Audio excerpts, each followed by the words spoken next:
کی محمد سے وفا تو نے تو ہم تیرے ہیں،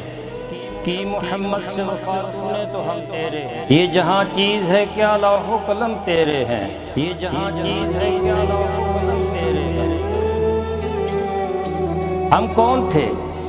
ہم کیا ہیں، ہمیں کیا ہونا چاہیے تھا؟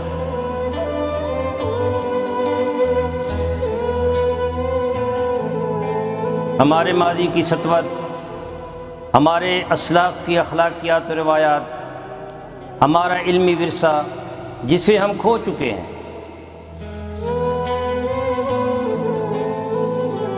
اس عظمت رفتہ کی بحالی کے لیے دیکھیے پروگرام نمود سحر۔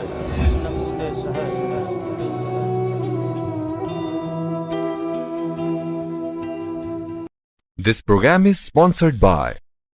Shama Banaspati and Cooking Oil, Wiz Wash, Gulistan Property Marketing, SM Foods and Volca Foods International. نحمده ونصلي ونسلم على رسوله الكريم، اما بعد فاعوذ باللہ من الشیطان الرجیم، بسم اللہ الرحمن الرحیم۔ قل لا اسألکم علیہ اجرا الا المودۃ فی القربى، صدق اللہ مولانا العظیم وصدق رسولہ النبی الکریم، ونحن علی ذلک لمن الشاہدین والشاکرین، والحمد للہ رب العالمین۔ السلام علیکم ناظرین، آپ دیکھ رہے ہیں مکس نیوز کا پروگرام نمود سحر، اور میں ہوں ڈاکٹر محمد حسین آزاد۔ ماہ سفر ہے، سید الشہداء حضرت امام حسین علیہ السلام 10 محرم کو شہید ہوئے، اور شہادت کے بعد ایک طویل سفر آپ نے طے کیا،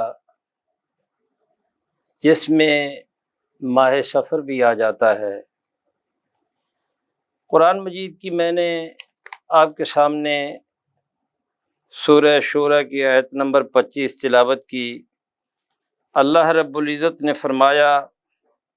کہ قل لا اسألکم علیہ اجرا الا المودۃ فی القربى، تم فرماؤ میں اس پر تم سے کوئی اجرت نہیں مانگتا مگر قرابت کی محبت۔ اس میں رسول اللہ صلی اللہ علیہ وسلم کو اللہ رب العزت نے فرمایا کہ اے میرے حبیب، ان سے فرما دو کہ میں جو تبلیغ کا فریضہ انجام دے رہا ہوں اور اس کی راہ میں جتنی تکلیفیں، جتنے مصائب برداشت کر رہا ہوں، اس پر میں آپ سے کسی اجرت کا طلبگار نہیں ہوں۔ میں تو صرف یہ چاہتا ہوں کہ جو میرے قرابت دار ہیں، تم ان کے ساتھ محبت سے پیش آؤ، مودت اختیار کرو، ان کا احترام کرو، ان کی تعظیم کرو۔ صحابہ نے عرض کیا یا رسول اللہ صلی اللہ علیہ وسلم، آپ کے وہ قرابت دار کون ہیں؟ تو رسول اللہ صلی اللہ علیہ وسلم نے فرمایا کہ وہ میری بیٹی سیدہ فاطمۃ الزہرا ہے، علی مرتضیٰ ہیں، اور ان کے دونوں بیٹے حسنین کریمین ہیں۔ اگر تم ان کے ساتھ محبت سے پیش آؤ گے، ان کا احترام کرو گے، تعظیم بجا لاؤ گے، تو اس سے مجھے خوشی ہوگی۔ میں نے اللہ کا پیغام پہنچانے کے لیے جتنی تکالیف برداشت کی ہیں، میں اس پر کسی سیم و زر کا طلبگار نہیں ہوں، زر و جواہرات کا طلبگار نہیں ہوں، کوئی اجرت نہیں مانگتا، بس اتنا کرو کہ میرے قرابت داروں کے ساتھ محبت سے پیش آؤ، ان کا احترام کرو۔ اور صحابہ کو جب پتہ چلا کہ سیدنا عبداللہ نے فرمایا کہ رسول اللہ صلی اللہ علیہ وآلہ وسلم نے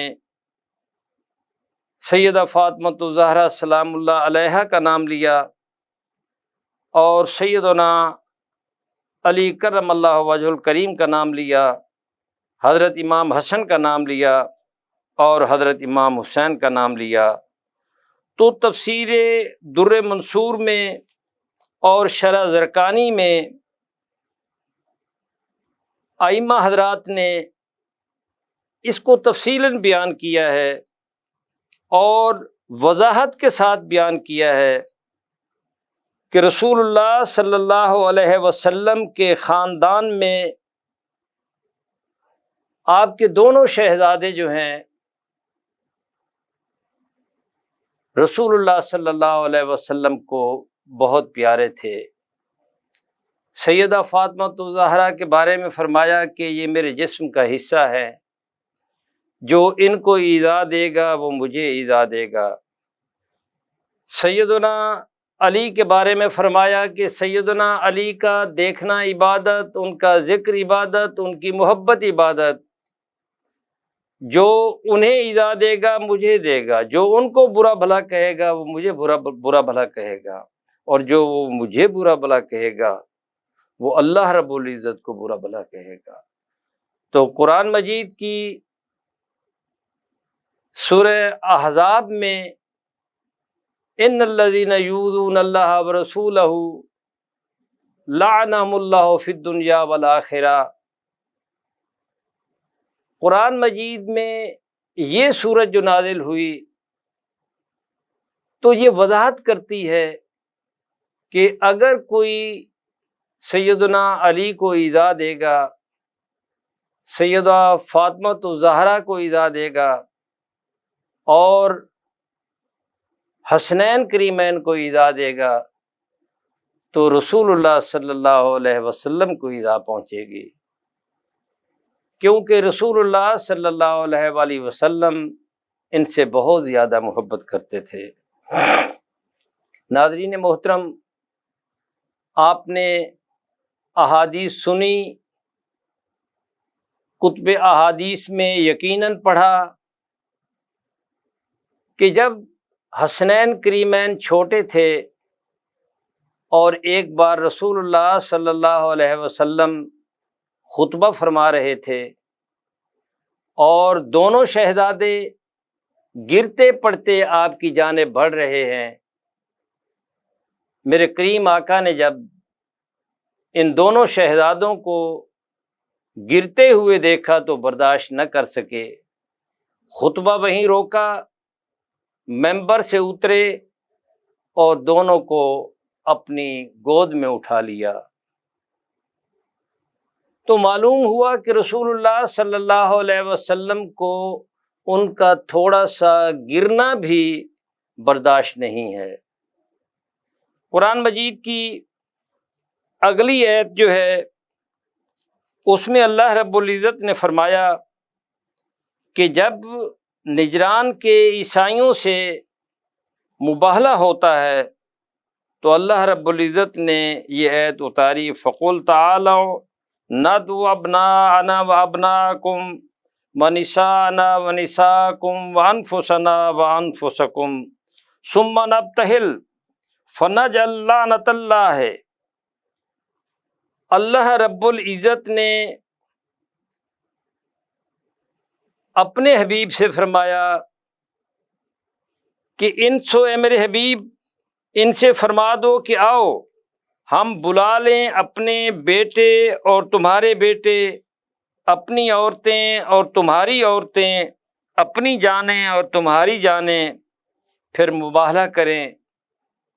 تو جھوٹوں پر لعنت بھیجیں، لعنت ڈالیں۔ تو جب یہ آیت اتری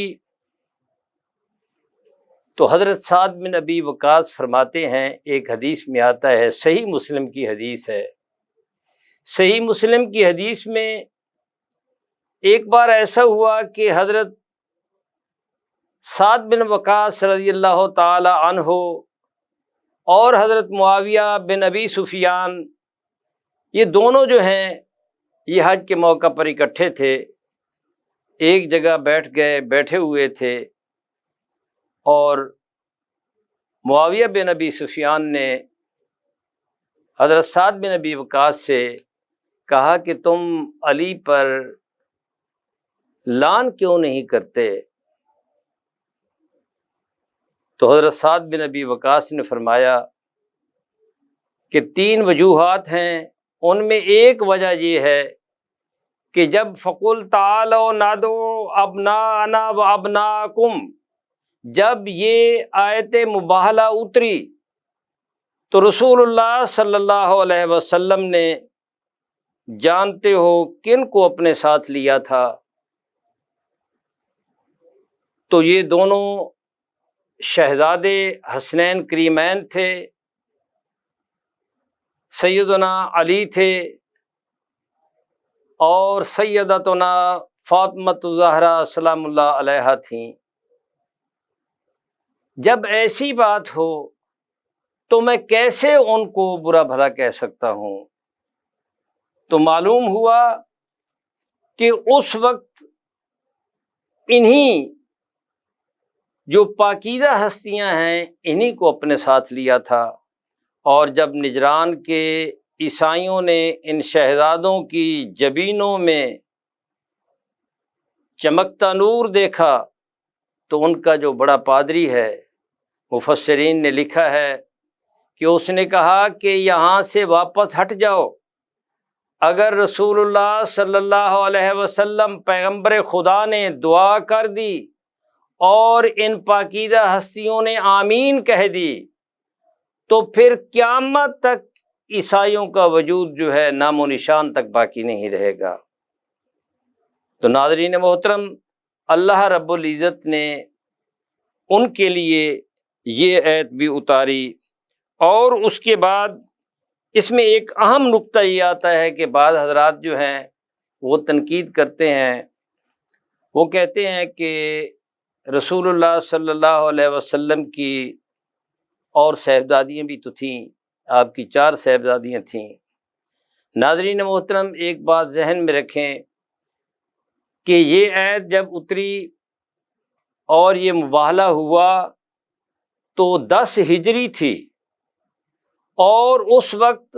رسول اللہ صلی اللہ علیہ وآلہ وسلم کی ایک ہی صاحبزادی سیدہ فاطمۃ الزہرا سلام اللہ علیہا جو ہیں وہ حیات تھیں، باقی تمام تینوں صاحبزادیاں جو ہیں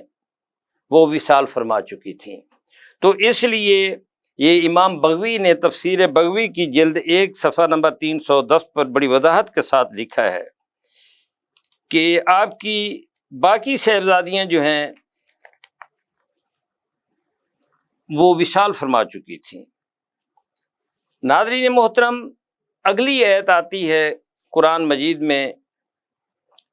کہ ایک بار ایسا ہوا کہ حسنین کریمین دونوں بیمار ہو گئے، سیدنا علی اور سیدتنا فاطمۃ الزہرا سلام اللہ علیہا دونوں نے یہ منت مانی کہ اگر ہمارے ہمارے صاحبزادے ٹھیک ہو جائیں، درست ہو جائیں، تندرست ہو جائیں، اللہ رب العزت انہیں صحت کاملہ عطا فرما دے تو ہم 3 دن روزے رکھیں گے۔ اللہ رب العزت نے دونوں شہزادوں کو صحت عطا فرما دی، تو منت پوری کرنے کے لیے سیدنا علی کرم اللہ وجہ الکریم اور سیدتنا فاطمہ تو زہرا سلام اللہ علیہا اور بچوں نے روزے رکھنے شروع کر دیے۔ پہلے دن جب روزہ رکھا تو ایک یتیم نے آ کر آواز دی کہ بھوکا ہوں، مجھے کچھ دو۔ سیدہ فاطمہ الزہرا نے سیدنا علی سے فرمایا کہ جو موجود ہے اٹھا کر اس کو دے دو، اللہ ہمیں صبر دے گا، ہم کل جو ہے وہ کھا لیں گے۔ روزہ رکھ لیا۔ ویسے ہی دوسرا دن آیا تو ایک مسکین نے آ کر دستک دی۔ سیدتنا فاطمہ الزہرا نے فرمایا کہ اس کو خالی ہاتھ نہ موڑو، جو کچھ موجود ہے کھانا پکا ہوا ہے اٹھا کر اس کو دے دو۔ روزہ رکھ لیا۔ تیسرا دن پھر آ گیا۔ پھر ایسا ہوا کہ ایک اسیر نے، قیدی نے آ کر دستک دی اور آپ نے فرمایا کہ ان کو دے دو۔ روزہ رکھ لیا۔ ذوف طاری ہوا۔ رسول اللہ صلی اللہ علیہ وسلم جو ہے آپ کا گھر آنا ہوا تو اتنی دیر میں حضرت جبریل تشریف لائے اس آیت کے ساتھ جو سورہ دہر کی 7 تا 22 آیات نازل ہوئیں، یوفون بالنذر ویخافون یوما کان شرہ مستطیرا ویطعمون الطعام علی حبہ مسکینا ویتیما واسیرا۔ کیا شان ہے اس گھرانے کی، افضل ہے کل جہاں سے گھرانہ حسین کا، نبیوں کا تاجدار ہے نانا حسین کا۔ بس ایک پل تھی حکومت یزید کی، صدیاں حسین کی ہیں، زمانہ حسین کا۔ اس گھرانے کی کیا شان ہے کہ اللہ رب العزت نے، اور پھر ان کے جود و سخا کا بھی کیا عالم ہے کہ اللہ رب العزت نے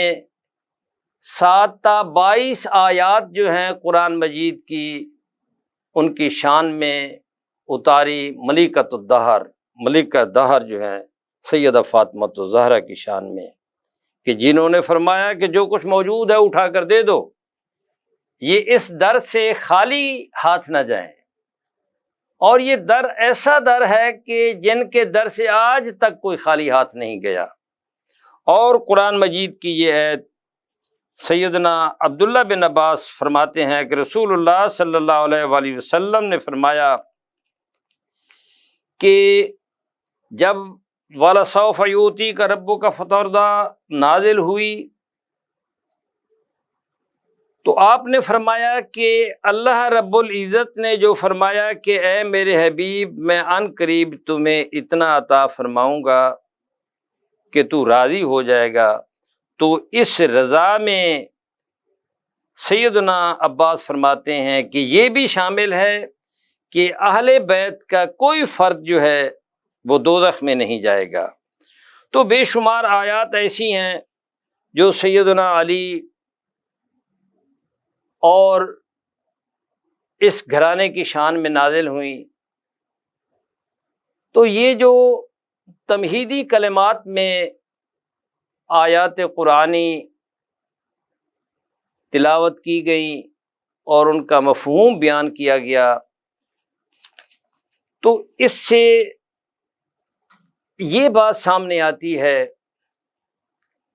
کہ رسول اللہ صلی اللہ علیہ وسلم کو اپنے ان شہزادوں سے کتنا پیار تھا، کتنا چاہتے تھے۔ امام حسن کو جب آپ کی ولادت ہوتی ہے تو قرآن مجید کی آیت نازل ہوتی ہے، اِنَّا أَعْطَيْنَاكَ الْكَوْثَرَ فَصَلِّ لِرَبِّكَ وَانْحَرْ إِنَّ شَانِئَكَ هُوَ الْأَبْتَرُ۔ رسول اللہ صلی اللہ علیہ وآلہ وسلم کا چہرہ جو ہے وہ خوشی سے تمتما اٹھتا ہے۔ کیوں؟ اس لیے کہ کفار جو ہیں وہ تانے دیتے تھے کہ آپ کا پہلا بیٹا جو ہے وہ بھی اللہ کو پیارا ہو گیا، دوسرا بھی اللہ کو پیارا ہو گیا، ان کے ذکر کی بات نہ کرو، معاذ اللہ ان کی بات چھوڑو۔ اور یہ چند دنوں کی بات ہے، ان کے بعد ان کا کوئی ذکر کرنے والا نہیں ہوگا۔ لیکن اللہ رب العزت نے آپ کو حسن کی شکل میں بیٹا عطا فرما دیا۔ آپ نے فرمایا کہ میری اولاد جو ہے سیدنا علی کی صلب سے جاری ہوگی، میرا نسب جو ہے سیداتنا فاطمہ الزہرا جو ہیں ان کی اولاد جو ہے وہ میری اولاد ہوگی۔ تو اس کا مطلب یہ ہوا کہ رسول اللہ صلی اللہ علیہ وآلہ وسلم کا نسب جو ہے وہ شکم فاطمہ الزہرا سے جاری ہوا، اور یہ ایسا پاک نسب ہے کہ تا قیامت یہی رہے گا، تمام نسب مٹ جائیں گے، لیکن رسول اللہ صلی اللہ علیہ وآلہ وسلم کا نسب جو ہے وہ جاری و ساری رہے گا، روز محشر بھی یہی کام آئیں گے۔ تو ناظرین محترم، یہاں بات یہ کرنا مقصود ہے کہ آپ کے ایک بیٹے جن کے بارے میں آپ نے فرمایا کہ ابنی ھذا سید، حضرت امام حسن کی طرف اشارہ کر کے فرمایا کہ یہ میرا بیٹا جو ہے یہ سید ہے، یہ دو جماعتوں کے درمیان صلح کرائے گا۔ انہوں نے اپنی حکومت جو ہے اس سے دستبردار ہو کر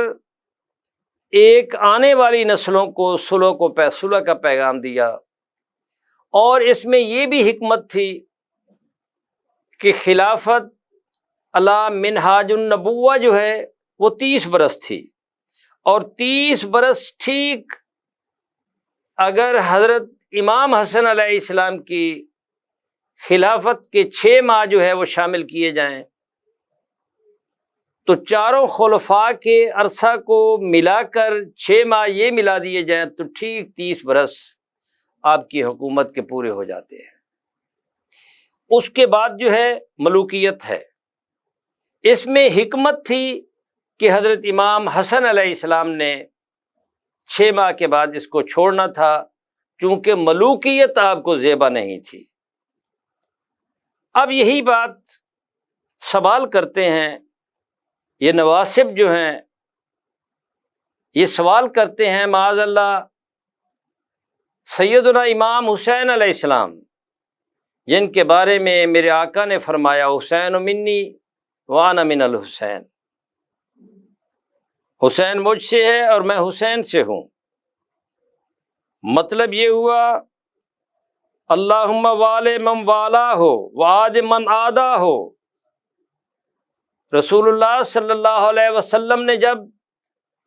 انما یرید اللہ لیذھب عنکم الرجس اہل البیت ویطہرکم تطہیرا، جب یہ آیہ تطہیر نازل ہوئی تو ان کو اپنی ردا میں، اپنی اس شال میں چھپا کر آسمان کی طرف نگاہ اٹھا کر فرمایا اللہم اہل بیتی، اے میرے اللہ یہ میری اہل بیت ہے، جو ان سے محبت کرے تو بھی ان سے محبت رکھ، اور جو ان سے بغض رکھے، عناد رکھے، دشمنی رکھے، اے میرے اللہ تو بھی ان سے دشمنی رکھ۔ تو ان کو اپنی ردا میں چھپایا، اپنی شال میں، اپنی کملی میں چھپا کر فرمایا کہ اے میرے اللہ میں ان سے محبت کرتا ہوں۔ اب جن سے میرے آقا مقصود کائنات، فخر موجودات،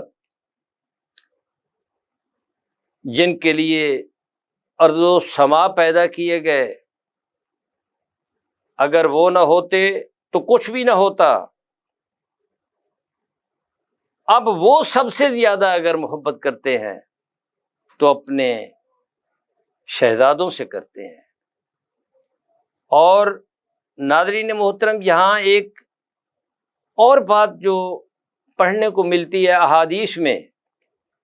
4 ہجری کو جب امام حسین علیہ السلام کی ولادت ہوتی ہے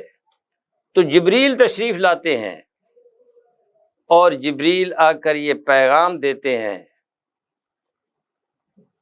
کہ اللہ رب العزت یہ فرما رہے ہیں کہ یہ تمہارا بیٹا جو پیدا ہو چکا ہے اس کو تمہاری امت جو ہے یہ شہید کر دے گی، اور رسول اللہ صلی اللہ علیہ وآلہ وسلم کے چہرے پر ملال آ جاتا ہے، اور یہ واحد ہیں جن کی ولادت کے ساتھ شہادت کی خبر بھی دے دی گئی۔ اور پھر رسول اللہ صلی اللہ علیہ وسلم نے حضرت ام المومنین ام سلمہ کو فرمایا کہ مجھے اس جگہ کی، اس مقتل کی مٹی بھی لا کر دکھا دی گئی ہے،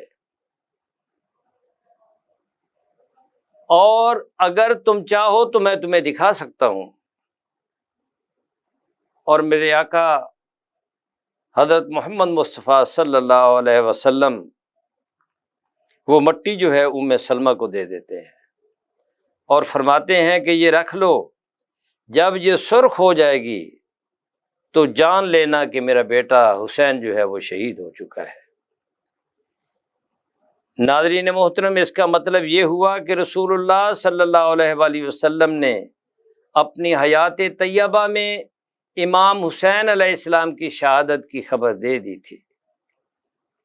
اور حضرت علی نے جب صفین کو جا رہے تھے اور ارض کربلا سے گزر ہوا تو وہاں رک گئے اور لکیریں کھینچ کر فرمایا کہ میرا بیٹا حسین جو ہے وہ یہاں شہید ہوگا۔ اب ناظرین محترم، آپ حیران ہوں گے کہ رسول اللہ صلی اللہ علیہ وآلہ وسلم کی امت کلمہ گو اور وہ یہ کہیں کہ حسین ابن علی جو ہیں وہ جاہ و حشمت کے لیے، اقتدار کے لیے، طلب امارت کے لیے انہوں نے مدینہ چھوڑا، تو اس سے بڑی جہالت اور کوئی نہیں ہو سکتی۔ سوال کرتے ہیں کہ انہوں نے ایسا کیا، بعض نے لکھا بھی ہے، لیکن جو محققین، مورخین ہیں، محدثین ہیں، انہوں نے احادیث سے ثابت کیا ہے کہ امام حسین علیہ السلام جانتے تھے کہ خلافت جو ہے علی منہاج النبوہ جو ہے وہ ختم ہو چکی ہے، جب ان کے علم میں تھا کہ 30 برس خلافت ہوگی اور 30 برس امام حسن علیہ السلام پر پورے ہو چکے ہیں، تو وہ کیوں کر طلب امارت کے لیے نکلتے؟ اب سوال یہ پیدا ہوتا ہے کہ پھر انہوں نے مکہ مدینہ شریف کیوں چھوڑا؟ تو اس کی وجہ یہ تھی کہ آپ کے علم میں آ چکا تھا کہ یزید جو ہے اب تخت خلافت پر بیٹھ چکا ہے۔ 50 ہجری سے یہ مہم شروع ہو چکی تھی۔ علامہ سیوطی علیہ الرحمہ اہل السنہ والجماعہ کے متبحر عالم، اور جن کے بارے میں سب اہل السنہ والجماعہ ممبروں پر بیٹھ کر اپنی تقاریر میں ان کو یہ خراج عقیدت پیش کرتے ہیں کہ 70 بار انہوں نے رسول اللہ صلی اللہ علیہ وآلہ وسلم کی زیارت کی، اور اس میں شک نہیں ہے۔ انہوں نے بڑی وضاحت کے ساتھ لکھا ہے کہ جب امام حسن علیہ السلام جو ہیں وہ اس دنیا سے چل بسے تو یزید کی جانشینی کا ذکر جو ہے اسی عرصے سے شروع ہو چکا تھا، اور اس پر انہوں نے تفصیلاً لکھا ہے، تاریخ الخلفاء میں لکھا ہے، آخری صفحات اس کے بھر دیے ہیں، اور اس میں انہوں نے لکھا ہے کہ کاش اگر حضرت معاویہ اپنے بیٹے یزید کو اپنا جانشین نہ بناتے تو قیامت تک مسلمانوں میں شورائی نظام جو ہے وہ موجود رہتا، قائم رہتا۔ اگر شورائی نظام کی بساط لپیٹی تو وہ معاویہ بن ابی سفیان نے لپیٹی۔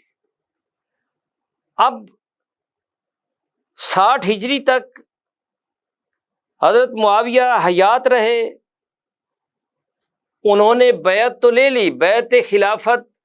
بیعت امارت جو ہے وہ تو اپنے بیٹے کی لے لی، لیکن حضرت امام حسین علیہ السلام، عبداللہ بن زبیر، عبداللہ بن عباس، عبداللہ بن عمر اور عبد الرحمن بن ابی بکر علیہم السلام جو ہیں رضی اللہ عنہم جو ہیں، انہوں نے بیعت نہیں کی، اور حضرت معاویہ نے بھی ان پر زور نہیں دیا۔ لیکن جب 60 ہجری میں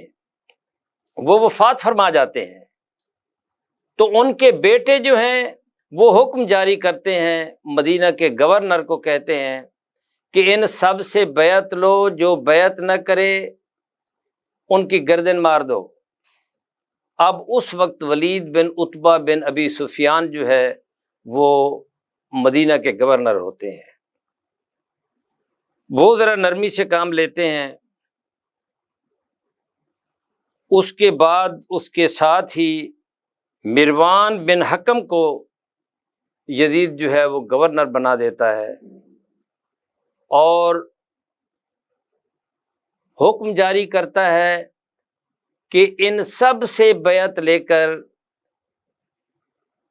میرے پاس بھیجو، اگر یہ بیعت نہ کریں تو پھر ان کے سر بھیجو۔ اب حضرت عبداللہ بن عمر اور کہا جاتا ہے کہ عبداللہ بن عباس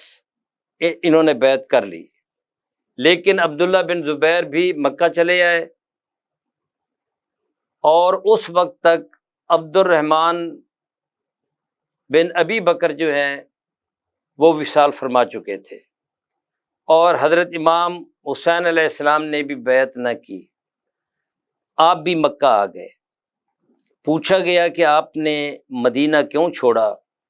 تو انہوں نے فرمایا کہ یزید نے 40 کمانڈو، ابن اسیر نے الکامل فی التاریخ میں بھی لکھا ہے، اسد الغابہ میں بھی لکھا ہے، ابن کثیر نے بھی لکھا ہے، یہ تمام مورخین نے لکھا ہے کہ انہوں نے گرفتاری کے لیے ان کو بھیج دیا کہ اگر وہ بیعت نہ کریں تو ان کا سر میرے پاس بھیجو۔ حضرت امام حسین علیہ السلام نے مدینہ اس لیے چھوڑا کہ آپ اس کی حرمت کو پامال نہیں کرنا چاہتے تھے۔ جب مکہ چلے گئے تو مکہ میں خفیہ کمانڈوز جو ہیں یزید نے وہاں بھیج دیے۔ پھر آپ سے کہا گیا، عبداللہ بن عباس رضی اللہ تعالی عنہ نے آپ کو فرمایا کہ آپ مکہ نہ چھوڑیں اور کوفہ نہ جائیں، کیونکہ کوفہ والے جو ہیں ان میں وفا نام کی کوئی چیز نہیں ہے۔ تو آپ نے فرمایا کہ میں اپنے باپ علی کرم اللہ وجہ الکریم سے سنتا آیا ہوں کہ یہاں جو ہے ایک مینڈھا ہوگا، مینڈھے کی طرح ذبح کیا جائے گا، اور جس سے بیت اللہ کی حرمت پامال ہوگی، میں وہ مینڈھا نہیں بننا چاہتا۔ تو سیدنا امام حسین علیہ السلام نے مکہ چھوڑ دیا اور وہ کوفہ کی طرف روانہ ہو گئے۔ اب یہاں بعض مورخین نے، جن سے نواسب نے ایک توجیہ پیش کی ہے کہ خروج کیا امام حسین علیہ السلام نے، بھئی جب مکہ سے مدینہ سے چلے،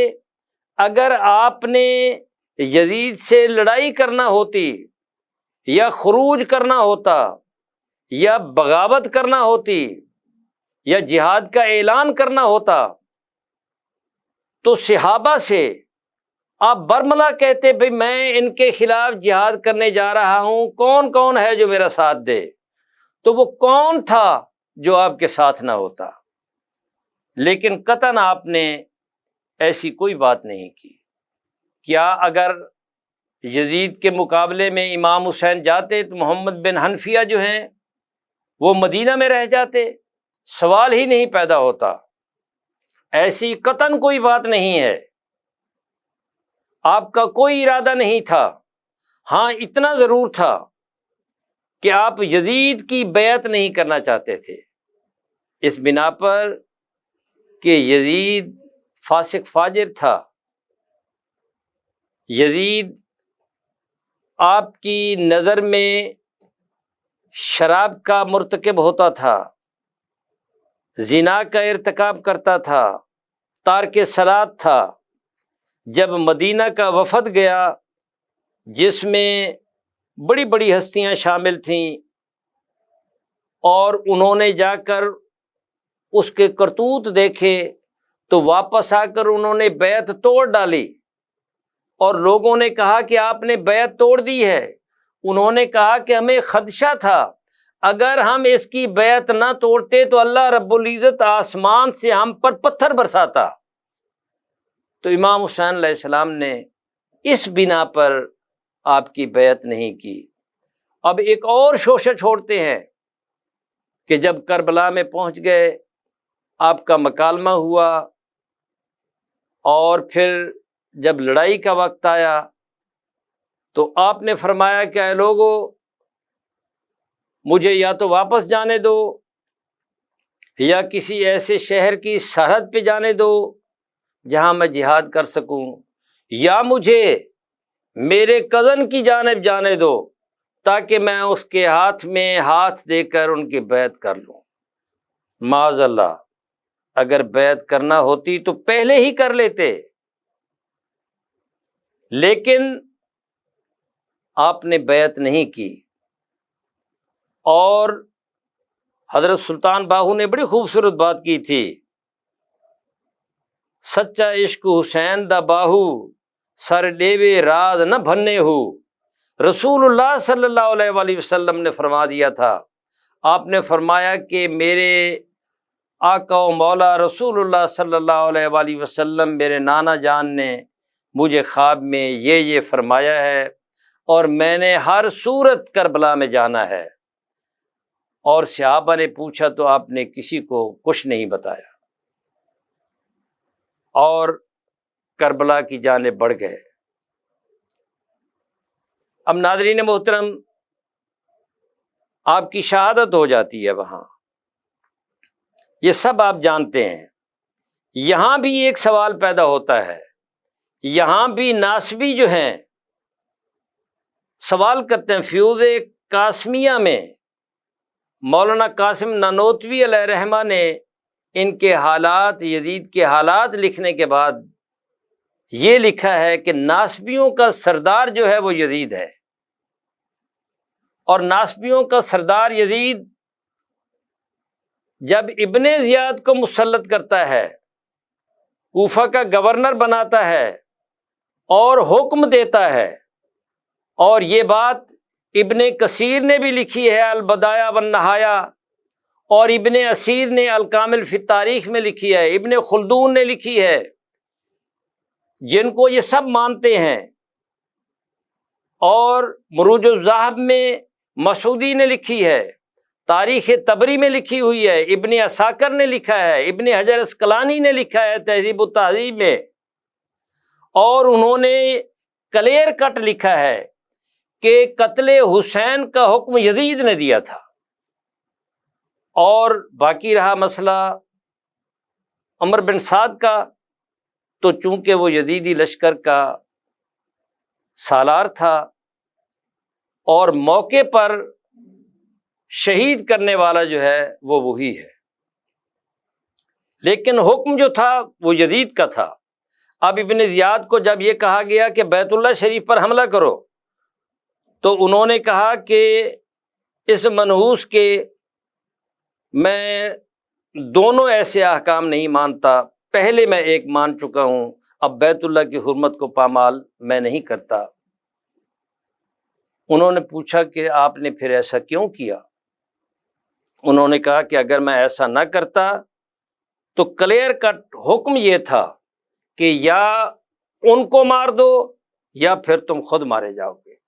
صحابہ نے پوچھا پھر آپ نے ایسا کیوں کیا؟ تو انہوں نے کہا کہ اگر میں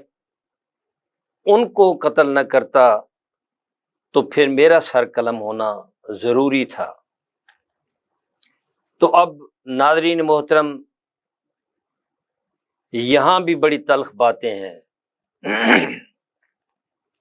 یہاں جو ہے آدمی کی روح کانپ جاتی ہے۔ اب یہاں یہ مورخین جو ہیں جو ہمدردی رکھتے ہیں امویوں کے ساتھ، وہ لکھتے ہیں کہ حضرت معاویہ جب وفات پائی انہوں نے تو وصیت کی کہ میرے پاس رسول اللہ صلی اللہ علیہ وآلہ وسلم کی قمیص بھی ہے، ان کی چادر مبارک بھی ہے، آپ کے منہ مبارک بھی ہیں، آپ کے تراشے ہوئے ناخن بھی آپ نے مجھے عطا فرمائے تھے، تو مجھے کفنانا اس چادر میں، قمیص مجھے پہنا دینا، اور وہ جو منہ مبارک جو ہیں وہ میری آنکھوں اور منہ میں رکھ دینا، تاکہ اللہ رب العزت ان کے وسیلے سے، ان کے صدقے سے میری آخرت بھلی کر دے۔ ناظرین محترم، وہ تو آپ کے منہ مبارک ہیں، بڑے تمطراق سے بڑے مثالیں لگا کر لکھتے ہیں کہ کیا عشق رسول تھا، لیکن جب ان کے بیٹے، اس بدبخت بیٹے نے آپ کے لختے جگر کو شہید کر دیا، اور پھر صرف یہاں تک اکتفا نہیں کیا، پھر ان کی لاش پر گھوڑے دوڑائے گئے، ادھر آپ کے تراشے ہوئے ناخن جو ہیں ان کے تذکرے کرتے ہیں۔ جب یہ تذکرہ ہوتا ہے تو یہ کہتے ہیں کہ یہ سارا جھوٹ ہے، یہ کذب ہے، یہ افتراء ہے، یہ ہے، حضرت امام حسین علیہ السلام وہاں گئے ہی نہیں۔ اور ایک اور جو ہے ایک بدبخت، وہ سوشل میڈیا پر آ کر ہر وقت یہ کہہ رہا ہوتا ہے کہ نہ آپ کا سر کٹا ہے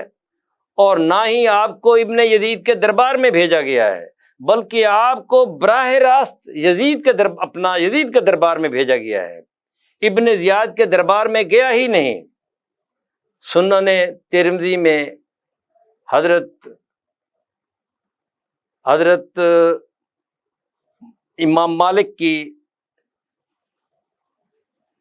جو آپ کے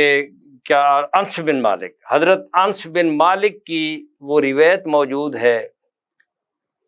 کہ جس میں ابن زیاد بدبخت نے آپ کو چھڑیاں ماریں،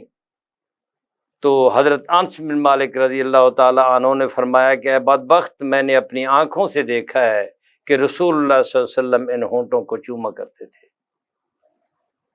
اور وہ ابن زیاد کہتا ہے کہ اللہ کی قسم، اگر تو بوڑھا نہ ہوتا، سٹھیا نہ گیا ہوتا معاذ اللہ، تو میں تیرا سر قلم کر دیتا۔ اب یہ سنن ترمذی میں موجود ہے، مشکات شریف میں موجود ہے، اور کئی کتب احادیث میں یہ حدیث موجود ہے۔ اب ایک بدبخت جو ہے وہ کہے جا رہا ہے، بار بار کہے جا رہا ہے، روزانہ آ کر کہے جا رہا ہے کہ نہ سر کٹا ہے اور نہ ہی ابن زیاد کے دربار میں یہ قافلہ گیا ہے، بلکہ قافلہ جو ہے وہ براہ راست یزید کے دربار میں گیا ہے۔ ناظرین محترم، یہ ایک ایسی تلخ بات ہے اور دل کو کاٹ دینے والی بات ہے، روح کانپ جاتی ہے کہ وہ لختے جگر ایک بار حضرت امام حسین علیہ السلام، حضرت ابو ہریرہ رضی اللہ تعالی عنہ روایت فرماتے ہیں کہ میں نے دیکھا کہ رسول اللہ صلی اللہ علیہ وسلم نے امام حسین کی دونوں انگلیاں پکڑی ہوئی ہیں اپنے پاؤں مبارک پر ان کے دونوں پاؤں ہیں اور فرما رہے ہیں کہ اے ننھے شہزادے آگے آ جاؤ، آگے آ جاؤ، آگے آ جاؤ، یہاں تک کہ حضرت امام حسین علیہ السلام جو ہیں آپ کے سینے پر بیٹھ جاتے ہیں۔ پھر آپ ان کا منہ آگے کر کے اپنا لعاب دہن جو ہے وہ ان کے منہ میں ڈالتے ہیں۔ دیکھیں ناظرین محترم، کیا پیار ہے، کیا محبت ہے۔ دھوپ تیز ہو جائے، دھوپ میں شہزادے بیٹھے ہوئے ہوں تو رسول اللہ صلی اللہ علیہ وسلم فرمائیں اے علی میرے بیٹوں کو دھوپ میں نہ بٹھایا کرو، مجھے تکلیف ہوتی ہے۔ اور ایسے شہزادوں کو بغیر پانی، بھوکا پیاسا، ارض کربلا کے ریگزار میں تڑپا تڑپا کر شہید کر دیا جائے اور پھر ان کی لاشوں پر گھوڑے دوڑائے جائیں، پھر خاندان نبوت کی خواتین کو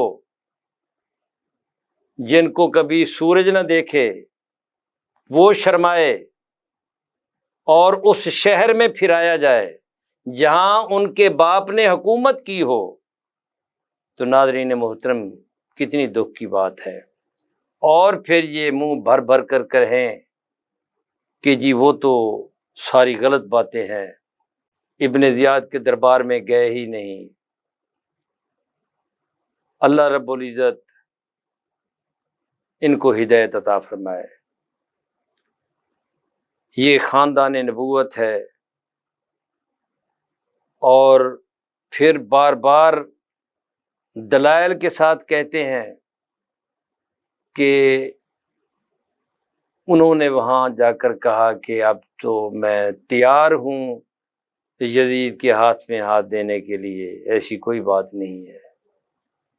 شاہ است حسین، بادشاہ است حسین،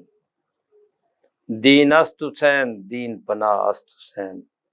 سرداد نداد دست در دست یزید، حقہ کے بنا لا الہ است حسین۔ امام حسین علیہ السلام نے وضع ید، اس پر بھی تفصیلی گفتگو ہوئی ہے، محدثین نے اس پر بھی لکھا ہے، ابن کثیر نے دلائل کے ساتھ لکھا ہے کہ یہ غلط ہے اور یہ درست نہیں ہے۔ اور جب یہ بدبخت اس کے دربار میں، یہ ابن کثیر نے 8ویں جلد میں لکھا ہے،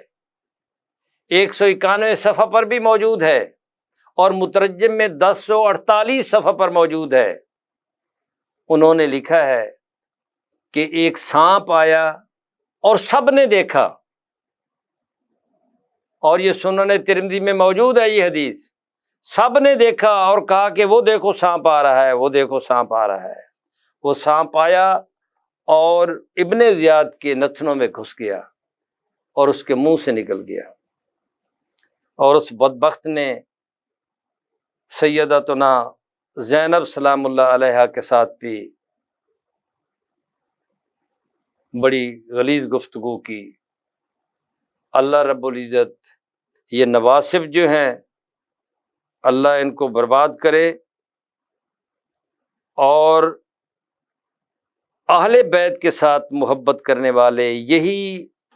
فلاح کا راستہ ہے۔ رسول اللہ صلی اللہ علیہ وآلہ وسلم کے ارشادات اور اللہ رب العزت کے فرمودات یہی بیان کرتے ہیں۔ قرآن مجید میں جو آیا کہ ان اللہ و ملائکتہ، سورہ احزاب میں، یصلون علی النبی یا ایھا الذین آمنوا صلوا علیہ وسلموا تسلیما، یہ جو امر کے صیغے کے ساتھ سلام آیا ہے، اب اس میں سیدنا عبداللہ بن عباس نے اپنی تفسیر میں، امام فخر الدین رازی نے، امام سیوطی علیہ الرحمہ نے جلالین میں اور تفسیر در منصور میں، اور امام آلوسی نے روح المعانی میں، روح البیان میں، ان سب میں اس کی جو وضاحت امام بغوی نے بھی کی ہے، جو وضاحت آئی ہے، تو اس میں رسول اللہ صلی اللہ علیہ وآلہ وسلم نے فرمایا، اپنا صحابہ نے عرض کی یا رسول اللہ ہم درود کیسے پڑھیں؟ کیا یہ درود ابراہیمی؟ آپ نے فرمایا ہاں درود ابراہیمی پڑھو، لیکن مجھ پر کٹا ہوا درود نہ بھیجو۔ یا رسول اللہ وہ کٹا ہوا درود کون سا؟ اللہم صلی علی محمد، یہاں تک بس نہ کرو بلکہ وعلی آل محمد، اگر میری آل پر درود نہیں بھیجو گے تو وہ کٹا ہوا درود ہوگا۔ اللہ رب العزت اور اس کے حبیب کو تو یہ بھی گوارا نہیں ہے، اور آپ یزید کی وکالت کرتے جائیں، یزید کی وکالت کرتے جائیں، اور امام حسین جو جنت کے جوانوں کے سردار ہیں، جو رسول اللہ صلی اللہ علیہ وآلہ وسلم کے سینے اطہر پر بیٹھتے ہیں، آپ ان کے منہ میں منہ ڈالتے ہیں، آپ ان کے لب چومتے ہیں، آپ ان کو سونگھتے ہیں اور فرماتے ہیں کہ یہ میرے جنت کے پھول ہیں، یہ ریحانۃ النبی ہیں۔ اب ان کے بارے میں ان کے ساتھ بغض رکھنا، یہ یوں سمجھو کہ یہ جہنم کا تمہارے لیے بلاوا ہے۔ اللہ رب العزت آل بیت اطہار کی محبت عطا فرمائے کہ یہی ہمارا اوڑھنا بچھونا ہو، اور ان کی محبت میں جو مرا وہ فلاح پا گیا، وہ شہید مرا۔ وَمَن مَّاتَ عَلَىٰ حُبِّ آلِ محمد مات شہیدا۔ نزہۃ المجالس میں اس پر بڑی تفصیل کے ساتھ لکھا گیا ہے۔ اللہ رب العزت ان پاکیزہ ہستیوں کے ساتھ ہمیں محبت کرنے کی، کیونکہ اللہ نے یہی فرمایا، اے حبیب فرما دو قُل لَا أَسْأَلُكُمْ عَلَيْهِ أَجْرًا إِلَّا الْمَوَدَّةَ فِي الْقُرْبَى۔ اس کا مفہوم یہی ہے کہ میں تم سے کوئی اجرت نہیں مانگتا، کم از کم اتنا تو کرو کہ میری آل کے ساتھ محبت کرو، اور یہی تمہارے کام آئے گی۔ تمہیں میں نے قرآن دیا اور اپنے پیچھے میں نے اپنی آل چھوڑی، ان دونوں کے دامن سے وابستہ رہو، اسی میں تمہاری فلاح ہے۔ ناظرین محترم، ڈاکٹر محمد حسین آزاد کو اجازت دیں، انشاءاللہ آئندہ ایک نئے پروگرام کے ساتھ آپ کی خدمت میں دوبارہ حاضر ہوں گے۔ تب تک کے لیے اللہ حافظ۔ This program is sponsored by Shama Banaspati and Cooking Oil, Viz Wash, Gulistan Property Marketing, SM Foods, and Volca Foods International.